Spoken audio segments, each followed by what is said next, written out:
Buenos días, profesora. Buenos días, compañeros. El día de hoy nos tocó exponer sobre el tema de la citología.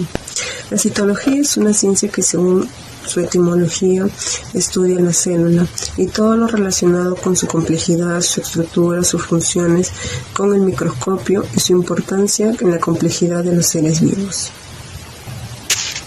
Su etimología: citología, cito, proveniente del griego, que significa célula, y logía, estudio tratado, tanto que es estudio de la célula. Disculpe. Padre de la citología, Robert Hooke, físico y astrónomo inglés, uno de los científicos más relevantes de la historia de la ciencia. Desempeñó un papel central en la ciencia en el siglo XVII. Tuvo un peso extraordinario entre los científicos de tiempo: Newton, Huygens, Boyle, etc., con algunos de los cuales mantuvo terribles disputas científicas. Se inició en la carrera científica como ayudante asalariado de Robert Boyle. En 1662 fue nombrado responsable de experimentos de la Royal Society, de la que fue su principal impulsor. Destacó en muy diversas disciplinas: astronomía, química, física, biología, arquitectura, dibujos, microscopía y mecánica. En 1665 publicó el libro Micrografía, obra escrita en inglés y no en latín. Relato de 50 observaciones microscópicas y telescópicas, con dibujos detallados. Este libro contiene por primera vez la palabra célula, y en él se apunta una explicación plausible acerca de los fósiles. Hooke descubrió las células observando en el microscopio una laminilla de corcho, dándose cuenta que estaba formada por pequeñas cavidades poliédricas que recordaban a las celdillas de un panal. Fundador de la citología, la ciencia que estudia las células, Hooke abrió las puertas a un nuevo mundo, el mundo microscópico, descripciones fisiológicas de los cuerpos diminutos realizadas mediante lentes de aumento en observaciones, descripciones precisas sobre ellas. En la historia de la citología, Robert Hooke fue el que en 1665 hizo la primera observación de una célula al examinar un trozo de corcho bajo su microscopio. También fue él quien utilizó por primera vez la palabra célula para referirse a los espacios que había observado dentro del corcho. A continuación, la clasificación. Se clasifican de distintas maneras, como por su tipo, forma, tamaño o reproducción. En tipos tenemos eucariota y procariota.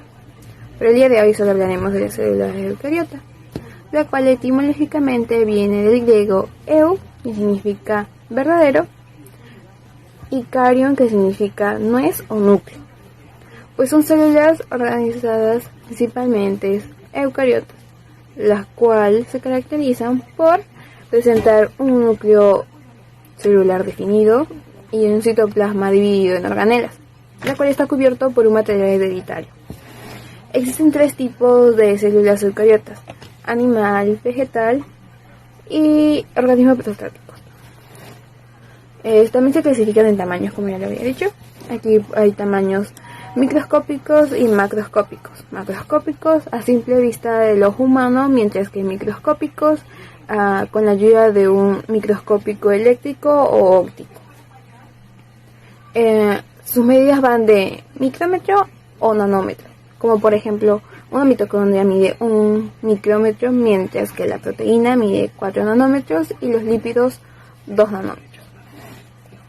En sus formas, como podemos ver en el PPT, hay diversas: en esféricas, los óvulos, aplanadas, de tejido epitelial, los fusiformes, los miocitos, las cúbicas, folículos primarios, las cilíndricas, el epitelio, y las irregulares, neuronas o espermatozoides.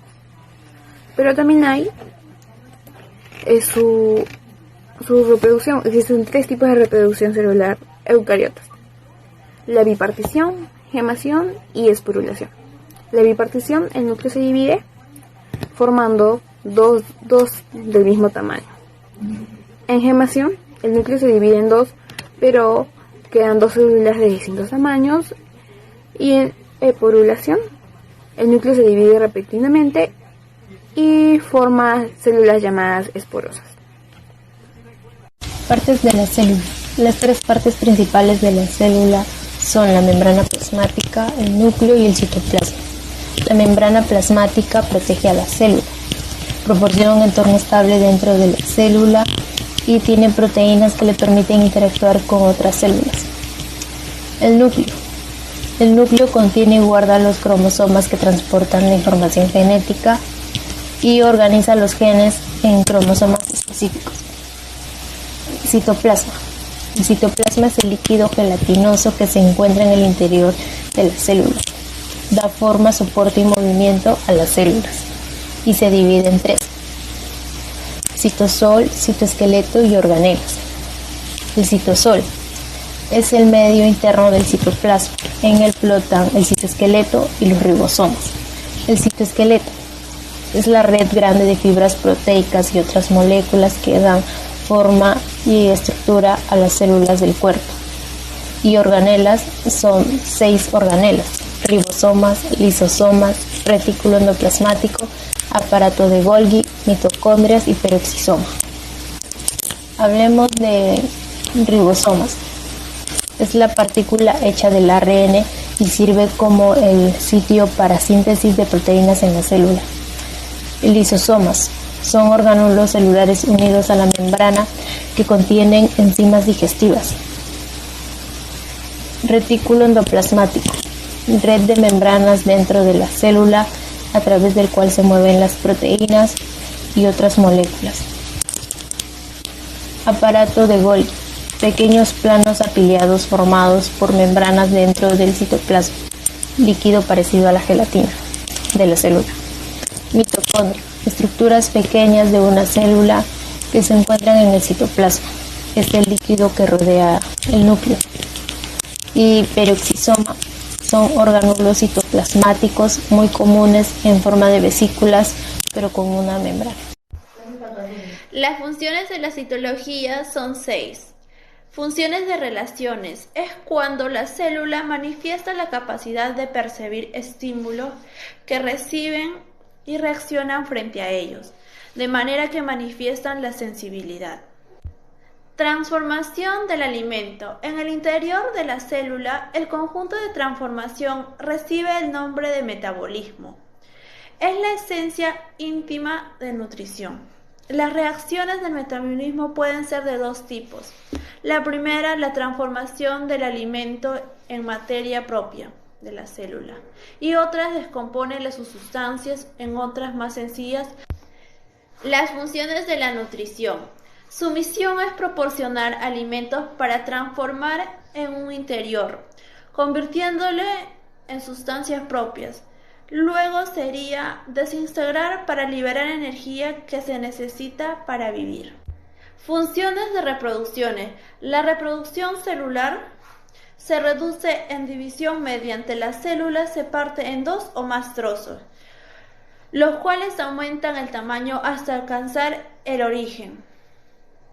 Durante la división de la célula, llamada también célula madre, incorporación del alimento. Son estos sólidos, líquidos, gaseosos o disueltos. La eliminación de residuos como consecuencia de la distribución de los alimentos durante el catabolismo generan residuos que son inútiles para las células, deben ser eliminadas. Y con todo lo mencionado durante la exposición, llegamos a la conclusión que la citología es un estudio muy extenso, tanto de la célula eucariota como procariota, resaltando sus características y funciones vitales, ya que todo ser vivo está formado por células y por productos elaborados por ellas. Gracias.